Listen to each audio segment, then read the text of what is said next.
अक्षरं चैव ओंकाराय नमः।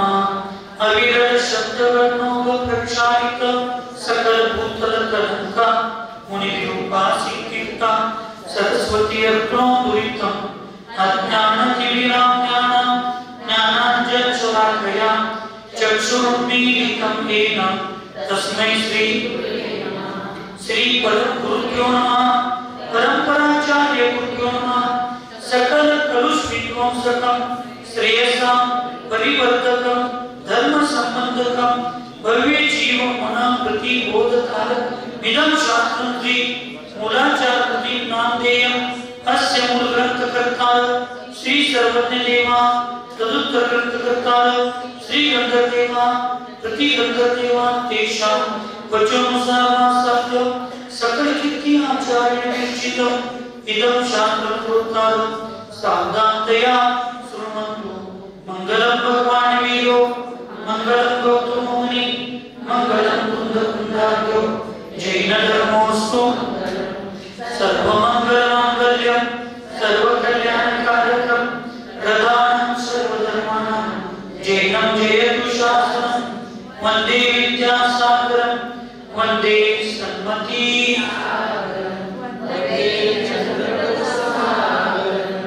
श्रीमन्तं मुक्तिभर्तारं पुरुषनायकं धर्मतीर्थकरं ज्येष्ठं वन्दे अनन्तगुणात्मकं ज्ञानाचार फलप्राप्ता नरः सिद्धक्रियोगिनः नत्वा पश्येत् कदा ज्ञानाचार विश्वाग्रदीपकम्।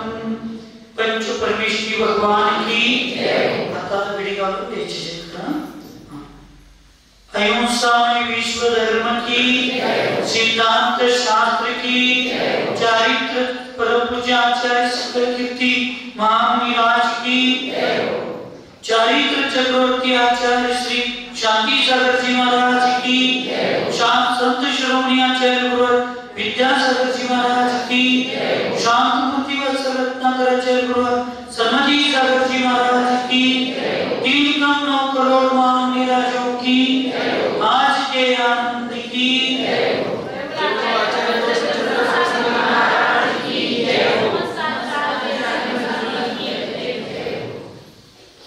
जी पूर्व स्वाध्यायामध्ये चर्चा झाली त्याचे जाता जाता लक्षात आलं म्हणून सांगतो शिक्का मला पाठ पाहिजे या गोष्टीचा मला का अभ्यास पाहिजे।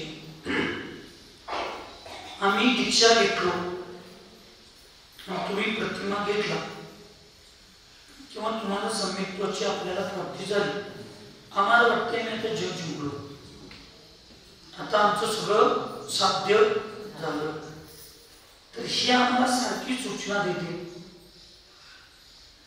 आचार्याने सांगितलंय 5व्यातनं पहिल्या जाऊ शकतोस आचार्याने सांगितलंय 6व्यातनं पहिल्यात येऊ शकतोस 4थ्यातनं पहिल्यात जाऊ शकतोस लई अहंकार करू नकोस त्या संबंधीचे परिणाम त्या संबंधीचे क्रिया त्या संबंधीचे विचार तुझ्या मनात तुझ्या आत्म्यात तुझ्या बुद्धीत स्थिर असतील तर तू स्थिर आहेस नाहीतर तुझं स्थान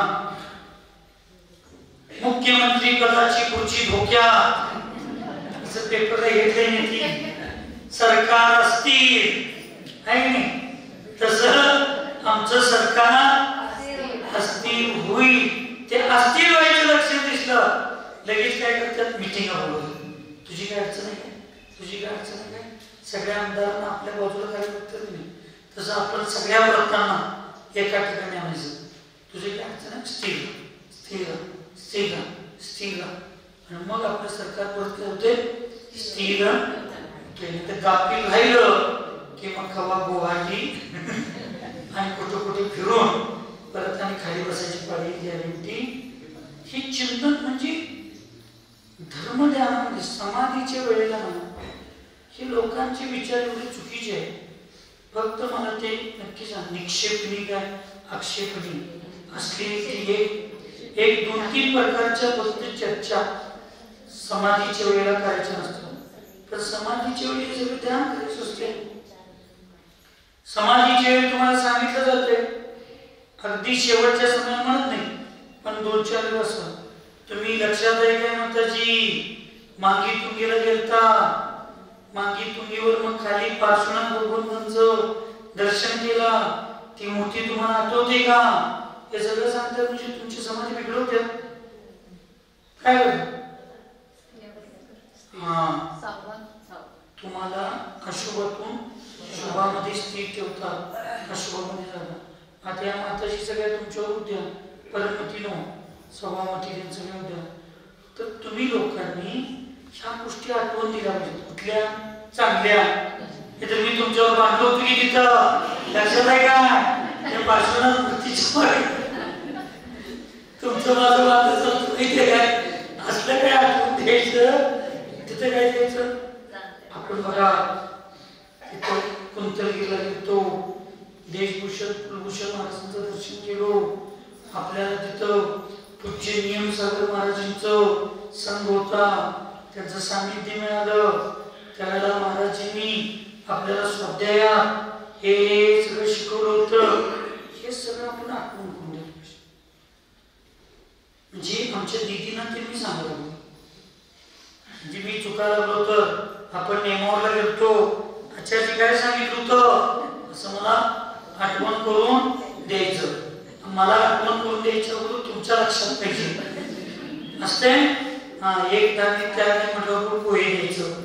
2-3 वेळा सांगितलं खरं ते क्षयोक्षम कमी जास्त होणार, मग तसं होणार.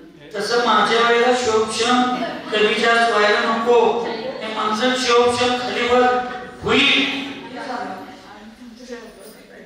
स्थिर पाहिजे बघा, शांत पाहिजे. विसरूच शकत नाही आपण त्या आठवणी कधी, इतक्या अमूल्य कधी विसरते चौकीत आलं. आज सांगितलं माझं एकच धान्य म्हणून, आणि शेवटपर्यंत बरोबर आहे. आणि बरोबर 11 वाजता गेलो आणि संकलेश शेवटला पोळी घेऊन आली आणि घ्या नको म्हणलं घ्या. मग सांगितले एकच धान्य करते, मग बोल. तुमच्या माहितीसाठी सांगतो, डॉक्टर ऑपरेशनच्या वेळेला, साधू समाधीच्या वेळेला, विद्यार्थी परीक्षेच्या वेळेला आणि शिक्षक शिकवायच्या वेळेला चंचल झालं, त्याच्या एकट्याच्या आयुष्यात नुकसान होत नाही. सगळ्यांच्या जसं ब्रह्मचारींनी निदान चौक्यात राष्ट्रीय पाहिजे नाही, दिवसभर महाराजांचं लेवल बिघडलंय. तुम्ही जबाबदारी विचार, त्यांना कळत नाही म्हणून तुम्हाला बोलवतात आणि तुम्ही त्यांच्यावर करायला लागला. महाराजांनी नियम घेतलं काय असं करतील ते काम. पोस्टीची एवढी बहादर हुशार आहे, भातच वडी अन्ना सरा, ते काही शांतीचा पुण्यतिथी आहे. खावा अन्ना सरा, खावा अन्ना सरा, चौक्यात आहे आपण. आता मी 8 वर्षात खीर चालू झाले शांतीचा पुण्यतिथी. पहिला 15-20 वर्षापूर्वी आम्ही ते नव्हतो, किती 50-60-70 हजार लोक येणार, काय करायचं म्हणून अन्ना सर मध्ये शांती बंदच केली. हे सगळे उठल्यावर चिडून उठलं आणि बंद चालू झालं. महाराजजींना आपण मध्ये एकदा विचारायला पाहिजे, महाराजजी भाकरी घ्या, चपाती घ्या, घालायला पाहिजे. हे मागणं तुम्ही द्या. कसं मला वाटलं भातच चांगलं झाले, काय दिले राहायचे आपलं कर्तव्य आहे. महाराजांचं काय ऐकलं म्हटलं ते कथा सांगितली, तेल संपल्याशिवाय मी जेवायला जाणार नाही. आणि ती तेल परत येऊन त्याने म्हणाला लागला भाकरी काढल्याशिवाय खाणार नाही. आणि तुम्ही येऊन असं पूज्य शीतल सागर महाराजांचं 2 दिवसाचा पाण्याचा त्याग होता. बहुतेक कसबेडगरच्या छत्रात पाणी काय भात तांदूळच असं काय होतं. 2-4 दिवसाचं काय 15-20 दिवसात होतं. चांगलं 2-3 महिने भूकवलंच राहावं काय खाणार मला तर गप्प बसली. करणाऱ्यांची विचार कशी करू. माझं कुंभोच्या चातुर्मासामध्ये माझं गोड त्याग करतो आणि ती लिंगा परलंगा कोणती तुमची भाग्यश्री काय दिली पिऊ पिऊ काय बेंडोड्या दिलं आणि तिच्याच आत्मा घ्यायचं माझा नियम होता. एक संकल्प झाल्यावर आणि 5-6 दिवस ती रोज आहे ना रोजच्या 3-4 चौक्यात असणार रोज घ्या की गुरगाणी कोण घेऊन येत होती ती घ्या की महाराज मी एकदा 2दा येत होतो त्यावेळेला बसून खात होतो तेव्हा निवांत असणार मग घ्या की मी 4-5 दिवस माझा अजून संकल्प पूर्ण होता. मी 4-5 दिवस घेतलो नाही. 6व्या दिवसापासून ज्या दिवशी संकल्प पूर्ण झाला त्या दिवसापासून की रोज चौक्यात असणार तर घ्या की म्हणतात चांगलं 9-10 दिवस गेलं ते आणि एक दिवस काय लोक मला नाव ठेवले म्हणली आणि हातात गाठली. मी खाल्लो मला म्हणले महाराज का तू गाठली नव्हतीस म्हणून असते आमचं कर्म आधीना गौतम 6 महिने उपाशी घेतले. आम्ही कुठल्या झाडाचा पाला चौदर मित्राची बुद्धी चालली नाही आणि आता मी अस्मिता दिली म्हणून काय काढणार आहे पण एक उदाहरण म्हणून तुम्हाला जागा करायसाठी सांगितलं कुठं सांगितलं म्हणून या सगळ्या गोष्टी पाठांतर पाहिजे सगळ्या गोष्टी लक्षात पाहिजे. हे धर्मज्ञान नाही. तुम्हाला ज्यांना शिखरची पाठ असते त्यांनी माताजींच्या पेशी बसून उगाच इकडे तिकडे गप्पा मारायची नाही. माताजी आपण शिखरजीची वंदना करूया का आपण श्रवण बेगूची वंदना करूया का आपण मागे तुमची वंदना करूया का. माताजी कडे म्हटलं की मग पहिल्यांदा 3दा डायरेक्ट मधुबंध उतरलो बॅग काढलो असं काय सांगत बसायचं. छान कुठल्या पण गोष्टीची सुरुवात करताना 3दा श्वासोश्वास पूर्वक ओंकार ध्वनी करून पूर्ण शरीराला पहिला उत्तेजित करायचं जागा करायचं आणि 3दा ओंकार ध्वनी करून 1 मिनिट शांत बसायचं आणि मग 20 कोटीतून 13 कोटीतून 20 कोटीतून बाहेर पडलो. मग पहिला उजव्या हाताला हे मंदिर डाव्या हातात ते मंदिर मला काही लक्षात राहत नाही म्हणून ते हे म्हणावं असं मग आपण पायरीपाशी गेलो कुठं डोंगराच्या पायथ्याला गेलो आपण संकल्प करतो तिथं की वर चढूपर्यंत खाली उतरूपर्यंत हे भगवान ही तुझी भूमी अनंत अनंत सिद्ध भगवंतांच्या सिद्ध पदाची शाश्वत भूमी त्या शाश्वत भूमीवर मी हे पाय ठेवून चालला लागलोय हे वास्तविक माझं पाप आहे हे माझ्या कर्माचा उदय अंधारात चाललोय इथं बारकी बारकी जीव असू शकतात पण तुझा अभिनय करणं आणि कुठल्या जीवाचा घात करण्याची भावना नाही पण तुझ्या दर्शनाची आणि या साधना करण्याची इच्छा आहे आणि जे काही मी खाली उरपर्यंत माझ्यात मन वचन कान द्रव्य भाव हिंसा होती त्या हिंसेचं त्याग म्हणून मी आत्ताच प्रायश्चित म्हणून काय सगळं करतो किंवा मी वर्ण खाली उघडेन पाणी पिणार नाही मी वर्ण खाली उघडेन मौन धरणार मी बोलणार नाही मी काही खाणार नाही असं करून आपण काही सर्व केलो काही सर्व करून आता आपण वर चढा लागलो मग असं सगळं खाली येऊपर्यंत खोलीत जाऊपर्यंतच सांगायचं खोलीत गेल्यानंतर सांगायचं नाही असे येऊन आपण बसून असलं शांत काय पुस्तक घेऊनच वाचल्यावर नाही माताजींचं स्वाध्याय असं नाही अशी साधना असं आपण यात्रा करायची तर त्या गोष्टी सगळ्या व्यवस्थित होतात. आचार्य भगवंत सकळ कीर्ती महामुनिराज विपाक विजय धर्मज्ञानामध्ये श्रेष्ठ पुण्य प्रकृतीचा विपाक गुण खांड साखर आणि अमृता समान उत्तर म्हणजे पुढं पुढं शुभ मधुर होत जातो आणि पाप प्रकृतीचा विभाग नीम काळजी विष आवारात आदींच्या समान अत्यंत अशुभ होत जातो. त्यामुळे चतुर्पुरुषांनी कर्माच्या विपाकाला जितकं समजावून घ्यायचं तेवढं घेऊन जास्तीत जास्त चिंतन करून अशुभ पाप प्रकृतीपासून दूर जाण्याचा प्रयत्न केला पाहिजे. त्याला विपाक विजय धर्मध्यान असं म्हणतात. असं सांगितलं. विराग विजय धर्मध्यान का लक्षण. हा जी, विपाकचा अर्थ अनुभव. तुम्ही आता काय केला, शिखरजीचा अनुभव घेतला, तसं त्या पुण्य आणि पाप प्रकृतीच्या सुख दुःखाचा अनुभव घेणे म्हणजे विपाक. सप्तधातु मयात् निंदात् कायात् मेध्य मंदिरात् अतृप्ति जनकाश्चव अतृप्ति जनकाश्वभ्र कारणात् भोग संचया अनंत दुःख संपूर्णा संसाराच्य सुखच्युता विरक्ति वियासतां चित्ते विराग विजयं हिता.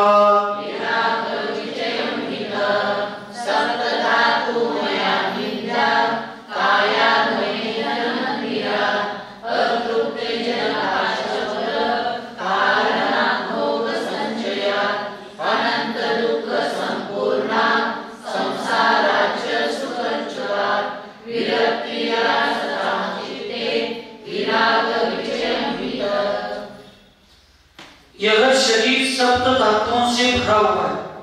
ये शरीर कितनी भरलेला है? सप्त धातूंनी. अत्यंत निंद्य है. अत्यंत कसा आहे? निंदा आहे. और विष्ठा का घर आहे. कशाचं घर आहे? विष्ठेचं म्हणजे मराचं घर आहे. तथा ये भोगों के समूह नरक के कारण आहे आणि भोगांचा समूह नरकाचं कारण आहे. और इनसे कभी तृप्ति नहीं होती. याच्यामुळे कधी तृप्त होणार नाही. और यह संसार भी अनंत दुखों से भरा हुआ है.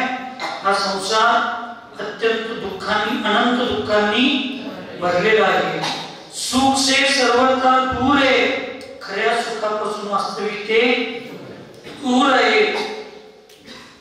इस प्रकार चिंतन करते हुए सज्जनों के हृदय में जो संसार, शरीर और भोगों से वैराग्य उत्पन्न होता है उसको विराग विजय धर्मध्यान कहते हैं. वैराग्य, विराग म्हणजे काय? हे शरीर 7 धातूंनी भरलेलं आहे. अत्यंत निंद्य आहे. विष्ठेचं माहेरघर आहे आणि भोगांच्या समूहा नरकाचं कारण आहे. याच्यामुळे कधी तृप्ती होणार नाही आणि अनंत संसाराच्या परिभ्रमणाला ते निमित्त आहे. दुःखांनी भरलेला आहे आणि खऱ्या सुखापासून वास्तविक ते दूर आहे. अशा प्रकारचं चिंतन करणं करत सज्जनांच्या हृदयामध्ये संसार, शरीर आणि भोगांच्या पासून वैराग्य उत्पन्न होतं.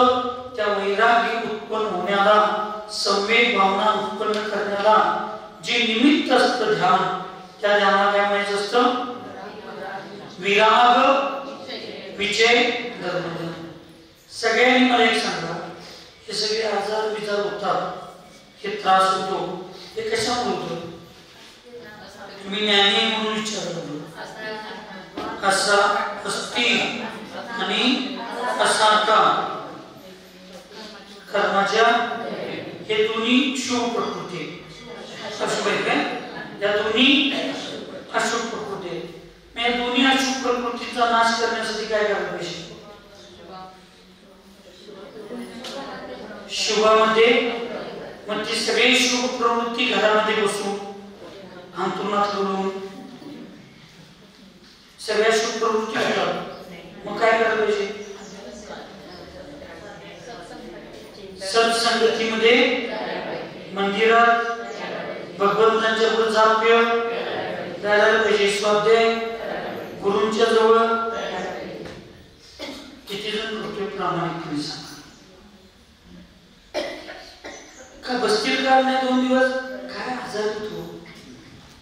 उलट आजारी शरीराला आजार झाला तर दवाखाना आणि मनाला आजार झाला तर मंदिर हे निमित्त आहे. आम्ही ज्यावेळी त्याचा आधार घ्यायला पाहिजे त्यावेळी त्याचा आधार न घ्यायला काय होतोय. मी पण आहे म्हणजे मी लई सांगायचं म्हणत नाही, पण आम्ही आपल्या घरात खोली त्या पाप कर्मातच आधी जरा अडकून राहतोय. काय तोंडाला जर चवची ना जर चांगलं कांदा भाजी कर, कांदा पोहे कर, चहा कर, काय चवची ना तोंडाला. अगोदर पूर्वी पाप केलोय त्याचं फळ म्हणून आता हे भोगायला पाहिजे. आणि त्याला दूर करायला आणि असं अशुद्ध खायचं, अशुद्ध वातावरणात राहायचं. उलट लई त्रास व्हायला काय लई त्रास. आमच्या दीदी सांगते दीदीला असं लई त्रास व्हायला लई त्रास व्हायला तर मग खोलीत कशावर. महाराजांच्या पेक्षा आल्यावर निदान नमोकार मंत्र तर देते, सल्लेखना तर देते, काय तरी करते नाही. खोलीत काय उंदरांच्या सल्लेखना घेतात त्रास व्हायला म्हणून त्या कर्माला फेडायला महाराजांच्या जवळ यावं, स्वाध्यायाला यावं, भक्तीला यावं. ऐकत ऐकत गेलं तरी गेलं पुण्य आहे का पाप येते. आणि सगळी जण येऊन बसल्या तिथे गेलं तर खोलीत कोणच नसलं तर विनोद करत नाही. मी तुमच्या आयुष्याचा विनोद होऊ नये हे समजावून लागलं मी.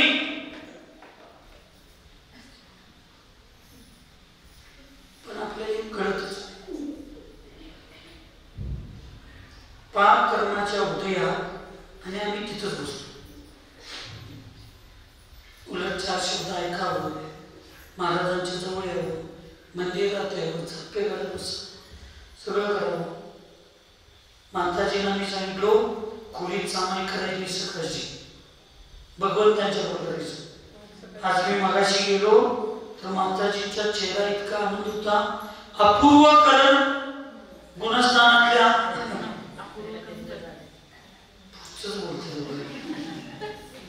अपूर्व करण गुणस्थानातल्या महाराजांचा तसा चेहरा कशामुळं अपूर्व याच्या अगोदर कधीही झालं नाही असे परिणाम होतात. तसं माताजी आल्यामुळं आज सकाळी आचारशी बसलो तो इतकं छान सामायिक झालं.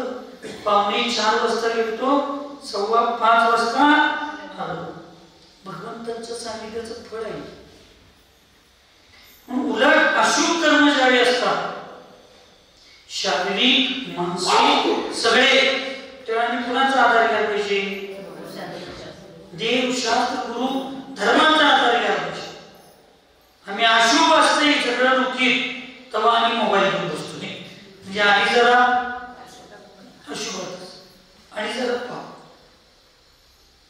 नाहीतर झोपून काढायचं, नाहीतर गप्पा मारत बसायचं, नाहीतर घेवे द्यावे उद्यान करत बसायचं. नाही, अशुभाचा उदय ज्यावेळी असतो त्यावेळी शुभाचा आणि शुद्धाचा आधार घेतला तरच ते अशुभ निर्जरित होतो. आणि अशुभ अशाच लोकांच्या आपण बसवून तुंगाडा उडो न येणारे लोक काय म्हणत असतील सांगू.